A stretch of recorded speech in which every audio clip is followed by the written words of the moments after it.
내 질문이 아닌 하나님 질문으로 정리해야 풀린다라는 제목으로 하나님 말씀 증거하도록 하겠습니다. 지금 32장부터 37장까지 6장이 엘리후의 말입니다. 근데 엘리후의 말을 듣고 난 다음에 뭐 시원하다 이런 느낌 받았습니까? 계속 찝찝해요. 그죠? 그리고 이제 하나님의 말씀이 38장부터 41장까지 넉 장이 또 나옵니다. 근데 하나님 말씀을 읽어봐도 이게 명쾌한 대답이 없는 것 같아요. 또 이것도 시원하지가 않습니다. 그래서 무려 10장이나 답답해요. 답 같지 않은 답. 이게 무슨 얘기겠어요? 인생은 해답 없는 인생이라는 거예요. 하나님께서 우리에게 정답이다 그러고 딱 주시는 게 아니라는 것입니다. 그래서 욥기의 결말이 그냥 우리가 묻는 거에 대한 정답을 딱딱딱 줄 수 있는 게 아니라는 거예요. 왜 그렇죠? 우리가 소화 능력이 없는 거예요. 뭐 대답이라는 것이 우리가 이해할 정도로 줄 수 있으면 세상 흘러가는 흐름을 다 설명 못 한다는 것입니다. 그게 해답이라는 거예요. 그래서 하나님에 대해서 이렇게 해답이라기보다는 하나님의 어떤 그 속성 같은 거를 좀 느끼는 거예요. 처음에는 하나님의 따뜻한 하나님을 처음에 느낄 수 있다라는 것입니다. 왜 따뜻하냐? 그 38장 1절을 보면요, 하나님께서 주로 나타나실 때는 폭풍우 가운데 나타난대요. 1절 한번 보세요. 그때 여호와께서 폭풍우 가운데에서 욥에게 말씀하여 이르시되, 폭풍우에 나타나시든지 아니면은 뭐 시내산 같은 데서는 영광의 구름, 쉐키나의 구름 가운데 나타나시든지, 하나님께서 왜 이렇게 나타나시죠? 조용히 안 나타나시고 폭풍우 아니면은 뭐 안개 아니면 뭐 구름 이런 식으로 드러냄과 동시에 숨기심이 있다라는 거예요. 이거 하나님을 우리가 다 알지 못한다는 걸 보여주기 위한 어떤 장치인 것 같습니다. 하나님 우리에게 보여주시죠. 다 볼 수 없어요. 하나님 우리 보면 죽는다 그러잖아요. 뒷모습만 보고 뭐 이런 식입니다. 그러니까 하나님은 우리가 다 이해할 수 있는 존재가 아니다. 다 알 수 있는 그런 대상도 아니다. 이걸 우리에게 보여주고 있다는 것입니다. 인간이 다 아는 거 아니에요. 세상 이치를. 하나님도 알 수 없고. 그게 중요하다는 것입니다. 그러면 하나님에서 뭘 알아야 되냐면은 하나님의 최종 목적과 하나님의 자세 뭐 이런 걸 알 수 있다라는 거예요. 욥의 친구들이 하나님을 부를 때 뭐라고 불렀던지 기억나십니까? 전능자 이렇게 불렀어요. Almighty 전능자. 전능자라고 불렀어요. 이건 무슨 얘기죠? 이론상의 하나님이에요. 하나님은 전지전능하시고 무소부지하시고 그러니까 뭐예요? 전능자. 이론상의 하나님이신데 지금 오늘 38장에서 하나님이 등장하실 때 스스로를 뭐라고 묘사합니까? 여호와 이렇게 묘사합니다. 성경을 보면은 하나님이라고 묘사된 데가 있고요. 여호와, 야훼, 엘이라고 묘사된 것 또는 여호와 이렇게 묘사된 데가 달라요. 여호와라고 묘사됐을 때의 특징은 뭐냐 하면은 하나님의 백성과 약속을 맺는 하나님이에요. 언약하시는 하나님. 그럴 때 여호와예요. 야훼, 여호와. 여호와 그럴 때 반드시 언약 백성이에요. 언약으로 하나님 우리 아버지가 되시고 우리는 백성이 되는 거예요. 자녀가 되는 거예요. 언약이라는 게 반드시 들어가야 된다라는 것입니다. 근데 한번 생각해 보세요. 언약, 뭐 쉽게 말하면 우리는 약속이라고 그러죠. 약속을 하나님이 우리에게 할 이유가 있어요, 없어요? 전혀 없습니다. 불편 없어요. 뭐 때문에 전능하신 하나님이 우리에게 약속을 해요? 그런데 약속을 한다는 것 자체가 뭐냐면 스스로를 제한하는 거죠. 약속을 한다는 것은 스스로를 메어놓는 거 아닙니까? 우리가 예를 들어서 오늘 월요일인데 우리 월요일 점심 때 점심 식사 같이 해요라고 약속을 해요. 그럼 약속을 한다는 건 무슨 얘기죠? 내가 그 시간에 거기 가 있어야 되는 거 아니에요. 나는 멋대로 내 마음대로 살 수 있는데 약속을 한다는 것은 그 자리에 매이는 거죠. 스스로 제한하는 거죠. 그래서 하나님께서는 전능하신 하나님이기 때문에 약속할 필요가 없어요. 약속을 왜 해요? 근데 약속을 해 주셨다는 자체가 뭐예요? 스스로를 제한하는 거죠. 약속대로 가시기 때문에. 왜 약속하시나요? 그게 사랑이라는 거예요. 사랑하니까 약속하는 거죠. 부모가 자녀들하고 약속할 게 뭐가 있어요? 그냥 멋대로 해도 되는데 자녀를 사랑하니까 약속해 주잖아요. 지가 공부 잘해가지고 1등 하면은 뭐 사준다 그러나 뭐 에어팟 같은 거 사준다고 합시다. 그러면 그거 사줄 이유가 뭐가 있어? 그렇죠. 그런데 사랑하니까 스스로를 제한하는 거죠. 안 사줘도 돼요. 근데 약속을 하는 거죠. 사랑하니까. 그래서 애 잘 키우려고, 잘 되라고, 너 열심히 하라고. 그게 스스로를 제한하는 게 약속이라는 것입니다. 그래서 언약의 하나님 그럴 때 여호와 이렇게 부른다는 것입니다. 여기서 우리는 느끼는 게 뭐죠? 따뜻한 하나님. 그래서 우리가 언약의 하나님, 우리와 언약하셨다 그럴 때 느끼는 게 뭐냐면 야 정말 따뜻한 하나님이시구나. 그리고 언약을 지키시는 하나님이에요. 그 지키는 사랑을 뭐라 그러냐면 우리 한글 번역에서는 인자라고 번역이 제일 많이 돼 있고 히브리어에서는 헤세드입니다. 헤세드. NLT 같은 데서 제일 많이 번역된 게 unfailing love. 결코 실패하지 않냐는 사랑. 하나님은 약속하셔서 스스로를 제한하시고 그리고 반드시 이루시는 전능성을 거기에 쓴다는 거예요. 제한하시는 그것이 반드시 이루어지는 데 쓴다는 거예요. 그게 인자하신 하나님이에요. 그래서 하나님은 따뜻한 하나님이시다. 이것만 해도 우리 벌써 답 다 끝난 거죠. 하나님의 답은 여호와에 다 있는 거예요. 하나님은 나의 여호와이시다. 굉장한 거죠. 나에게 그래서 약속을 하셨어요. 구원하시겠다 약속을 하시고 그리고 구원을 반드시 이루셔요. 뭐 때문에? 내 공로나 힘이 아니라 사랑 때문에, 인자 때문에, 헤세드 때문에, unfailing love.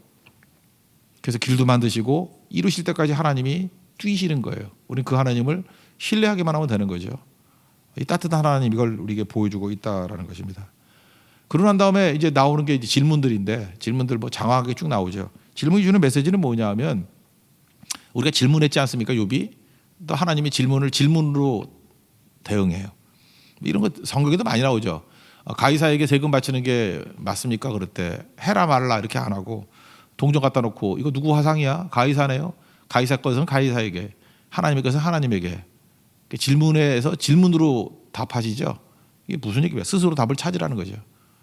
여기 뭐 현장에 가늠하다 잡힌 여인이 있으면 때려 죽이려고 그랬어요. 그랬더니 예수님이 뭐라 그래요? 어떻게 할까요? 그랬더니 그 뭐 딜레마적인 질문 아니에요. 죄 없는 자가 먼저 돌로 치라. 그러면서 땅바닥에 글을 쓰시죠. 무슨 글을 썼을까요? 그 사람도 죄를 썼다 그러더라고. 그래서 한 명씩 한 명씩 다 갔대. A라는 사람 죄 했으니까 아이고 큰일 난다 도망치고, B라는 사람 죄 했으니까 도망치고. 여기서 할 수 있는 게 예수님이 글을 아셨다는 게 아는 거죠. 예수님이 글을 모르는 게 아니에요. 땅바닥에 쓰셨잖아요. 그죠? 땅바닥에 썼으니까 그게 안 남았지. 만약에 예수님이 글이 남았다 그러면 그거 우상숭배했을 거야. 예수님 글이라고. 예수님 필체 연구하고 쓸데없이 그런 거 할 거라고요. 그러니까 여기서 알 수 있는 게 뭐예요? 예수님은 질문을 통해서 답을 주시더라. 똑같은 거죠. 여기도 지금 38장부터 40장까지 석 장이 질문이에요. 질문을 통해서 우리에게 답해 주신 겁니다. 오늘 살필 게 두 장인데 38장이라고 합니다. 38장에는 광대한 세상에 대한 거 네가 아느냐? 모릅니다가 답이에요. 그다음에 10가지 샘플로 10가지 동물들을 선택했죠. 열은 완전수기 때문에. 그래서 선택한 것 같아요. 10가지를. 동물들의 세계에 대해서 아느냐? 예, 모릅니다. 예, 그게 답이에요. 모른다. 거기에 하나님의 은혜가 들어갈 틈이 있는 거고 거기에 하나님의 은총이 들어갈 틈이 있는 것입니다. 먼저 한번 뭐 안 살펴볼 수는 없으니까 광대한 세상을 아느냐? 창조의 세상을 아느냐? 첫째는 뭐죠? 땅의 기초 세워질 때 그 창조할 때 너 어디 있었느냐? 4절 보세요. 내가 땅의 기초를 놓을 때 내가 어디 있었느냐? 내가 깨달아 알았거든 말할지니라. 어디 있긴 어디 있어. 뭐 존재도 안 했죠. 그죠? 근데 뭘 잘난 척하느냐 이런 얘기죠. 바다의 한계를 하나님이 지으셨대요. 우리 인간이 알 수 있어요? 그 쓰나미 같은 거 뭐 몇 년 전에 있었잖아요. 일본 도호쿠 후쿠시마 원전 뭐 파괴됐을 때 보면 그 요즘에도 가끔마다 그거 이렇게 영상으로 보면은 바닷물이 막 이렇게 사과같이 올라오잖아요. 다 덮어버리고. 그때 느끼는 게 뭐죠? 이거예요. 하나님께서 빗장을 지르셨다는 거예요. 바다의 경계. 근데 그거 푸시면은 그냥 확 넘어가 버리는 거죠. 그래서 해안선이 있다는 게 뭐예요? 하나님이 지켜주시기 때문에. 바닷가 가가지고 우리가 하나님께 감사해야 됩니다. 이 하나님이 바다의 경계를 지켜주시니까 여기 안 넘어오는 거지. 하나님이 탁 놓버리면 넘어가 버린다는 거예요. 그 얘기를 하고 있어요. 10절 11절 한번 읽겠습니다. 시작. 한계를 정하여 문 빗장을 지르고 이르기를 내가 여기까지 오고 더 넘어가지 못하리니 내 높은 파도가 여기서 그칠지니라 하였노라. 이렇게 해안선이 유지가 되고 바다의 경계가 유지가 되는 원리를 네가 아느냐? 최근도 몰라요. 그거 알면은 쓰나미가 언제 오는지 다 맞춰야지. 인간이 몰라요. 과거로도 몰라요. 하나님께서 그거 정하셨다는 거예요. 이게 아브라함 시대 때 그 욥기 쓰여질 때 당시의 이야기라는 것입니다. 뭐 그런 얘기 쭉 나와요. 빛이 어디서 왔는지 아느냐? 세상이 얼마나 큰지 아느냐? 별이 얼마나 많은지 아느냐? 뭐 별 같은 거 있잖아요. 천문학적 숫자라고 그러잖아요. 뭐 어마어마한 숫자. 그러면서 이제까지 욥과 친구들이 잘난 척이 잘 서로 안다고 그랬더니 하나님의 농담인데 이게 아재 개그 같아. 하나님이 농담하셨는데 안 웃겨. 21절 한번 읽어보세요. 21절 시작. 내가 아마도 알리라. 내가 그때 태어났으리니 너의 횟수가 많음이니라. 웃겨요? 하나님이 농담한다고 했는데 역시 하나님은 아재 개그야. 너 나이 많으니까 알 거 아니야 그랬다고요. 웃기려고 그러는 거죠. 근데 욥은 안 웃었던 것 같아. 그죠? 내가 아마도 알리라. 왜냐하면 너의 횟수가 많기 때문에. 너 나이 많잖아. 이거 알잖아. 그러니까 알긴 뭘 알아요. 모른다는 거죠. 그다음에 눈곡간, 눈이 어떻게 오는지 아느냐. 22절 보니까 내가 눈곡간에 들어갔었느냐, 우박 창고를 보았느냐. 그러니까 다 모른다는 거죠. 그러니까 이런 거와 똑같습니다. 우리 자기 한계를 알라는 거예요. 지금 38장에서 말하는 것은 모릅니다. 그러니까 로마서가 똑같은 거예요. 모릅니다가 답이에요. 모릅니다가. 우리 사도 바울도 그랬죠. 그 마지막 쓰여진 서신이 주로 그 목회 서신 쪽인데 디모데전서 1장 15절에 보니까 이렇게 고백을 해요. 이게 사역 다 그 말년이에요. 말년. 디모데 후서가 마지막 그 유언 같은 편지 아니에요. 그러니까 디모데 전서니까 거의 말년에 쓴 거예요. 나는 죄인 중에 괴수로다. 그러면 사도 바울은 예수님 믿고 난 다음에 죄를 더 많이 졌느냐? 그건 아니죠. 무슨 얘기입니까? 빛에 가까이 가면 갈수록 나의 죄를 본다라는 거죠. 하나님께 가까이 가면 갈수록 내 죄가 보인다. 그러니까 빛이 가까이 될수록 자기의 죄성을 더 깊게 느낀다 그런 거예요. 그래서 우리가 죄를 더 짓는 게 아니라 주께로 가까이 주께로 가오니 그러면 내 죄악이 더 훤히 보이기 때문에 죄인 중에 괴수입니다. 그런다는 거예요. 하나님의 영광과 하나님의 그 장엄함 속에 계속 들어가면요. 뭐가 보이냐면 나의 무지가 보여요. 모릅니다. 모릅니다. 모릅니다. 똑같죠. 누가복음 5장에도 보면 예수님의 영광을 바라볼 때 베드로가 했던 거 똑같죠. 나는 죄인입니다. 나를 떠나소서. 또 이사야 6장 같은 데 보세요. 불쌍히 여겨 주세요. Mercy on me. 그죠? I'm a sinner. 다 똑같은 거예요. I don't know. 아무것도 모릅니다. 나는. 그러니까 여기서 하나님의 은총이 들어갈 틈이 보이는 거예요. 우리 은총으로 사는 거거든요. 언제 은총이 임해요? 그래서 겸손한 자에게 은혜를 주신다 그러잖아요. 이 겸손이라는 게 바로 이런 거예요. 아무것도 모릅니다. 입 바른 소리가 아니고 진짜예요. 진짜 아무것도 모르네요. 진짜 나는 소망이 없는데 불쌍히 여겨주세요. 주님 나는 죄인 중에 괴수입니다. 나는 죄인입니다. I'm a sinner. 그때 은총의 빛이 들어간다는 것입니다. 그 로마서 접근이죠. 언제 하나님의 은혜를 받아요? 로마서 7장 24절 오라 나는 공고한 사람이로다. 이 사망의 몸에서 누가 나를 건져내랴. 그럴 때 로마서 8장이 나오는 거예요. 그죠? 생명의 성령의 법이 너를 죄와 사망의 몸에서 해방하였습니다. 이렇게 되는 거예요. 이렇게. 그러니까 우리가 하나님의 은혜를 받는다는 게 뭐냐 하면 모른다라는 고백이 나오는 거예요. 진짜로. 중심에서부터 나오는 모릅니다. 나는. 목회도 그런 것 같아요. 하나님 내가 목사가 뭔지 모르겠습니다. 목회가 뭔지 모르겠습니다. 무능합니다. 어린아이 같습니다. 뭐 그런 소밖에 어디를 갈지 모르겠습니다. 나 사람도 잘 모릅니다. 그죠? 어떻게 할지도 모릅니다. 위로가 뭔지도 모릅니다. 진리가 뭔지도 모릅니다. 어떻게 무엇이 핵심인지도 모릅니다. 두렵고 떨립니다.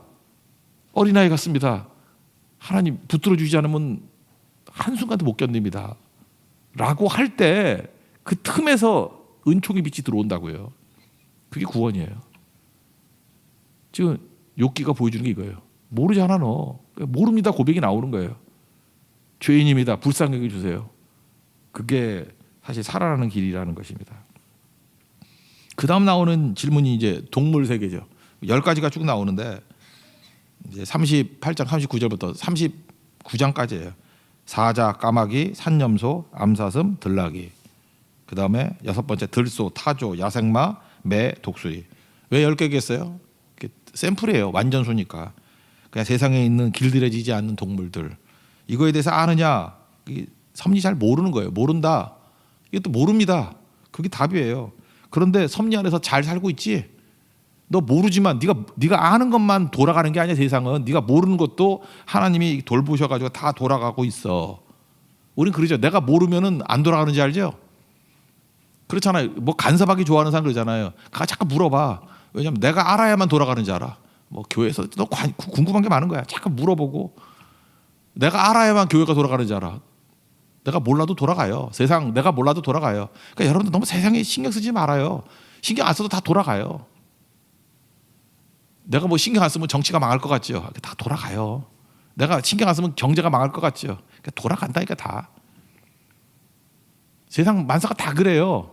그러니까 모르는 거 있지. 그래도 돌아가는 거야. 그래서 욥기에서 중요한 게 자기 중심적인 생각이 무너져야 된다는 것입니다. 우리가 생각할 때 그러잖아요. 내 유용성 중심으로 이렇게 뭘 판단하죠. 그러니까 자기 중심의 족쇄에서 벗어나야 된다는 거예요. 유용성 중심으로.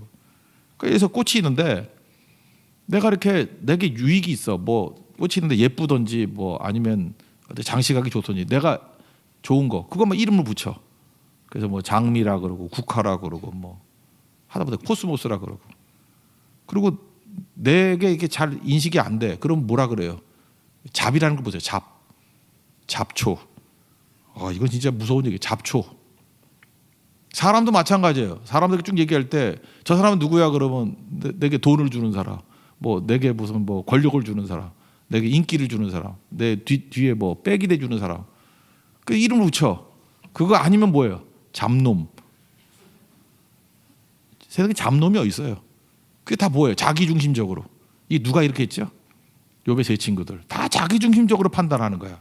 그 좁쌀만한 그 안에서 기껏해야 세상에 진짜 백만 가지 지식 중에 한두 개거든. 권선징악, 인과응보.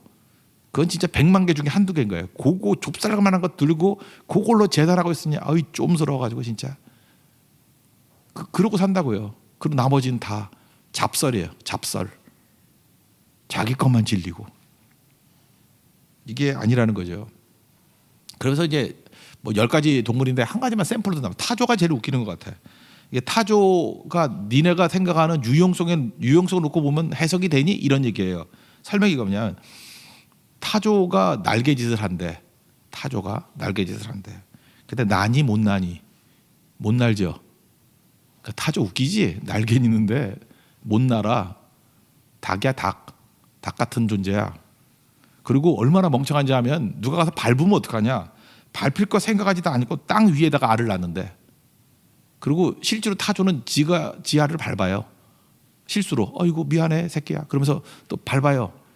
그러니까 정말 멍청하다 그러는 거죠. 그래서 성경은 뭐라 그러냐면 하나님께서 타조에게 총명을 주지 않았대요. 덩치만 커다란데 멍청해 그랬다라는 거예요. 그럼 우린 뭐라 그래요? 이 잡새야 그러잖아요. 그죠? 이게 타조는 잡새잖아. 이게 뭐 가치가 없다. 근데 아니라는 거예요. 타조가 뛸 때 한번 봐. 말보다 빠르대요. 진짜 그래요. 통계 보면요. 타조가 말보다 빨라요. 120km가 뛰어요. 우린 타조 볼 수가 없잖아. 그죠? 타조가 날 필요가 없는 거야. 워낙 빨라가지고. 그러니까 뭐 주석에는 90km가 나왔어요. 근데 제가 내셔널 지오그래픽 제가 독자잖아요. 거기 120km라 나왔어. 그러니까 여기서는 멍청한 타조인가 봐. 90km예요. 하여튼 주석에 나온 건 90km야. 근데 제가 알기로는 120km까지 뛰는 게 있어요. 경주마가 80km거든. 경주마가 80km인데 90km. 일반 타조도 더 빨라요. 그러니까 말같이 빠르다 그러지 말고 우리 타조같이 빠르다 그러면 이해는 잘 안 되겠지만 타조가 되게 빠르다고. 그래서 이걸 통해서 알 수 있는 게 뭐예요? 말의 평균 속도는 64km예요. 그리고 경주마가 최고 달릴 때가 80km.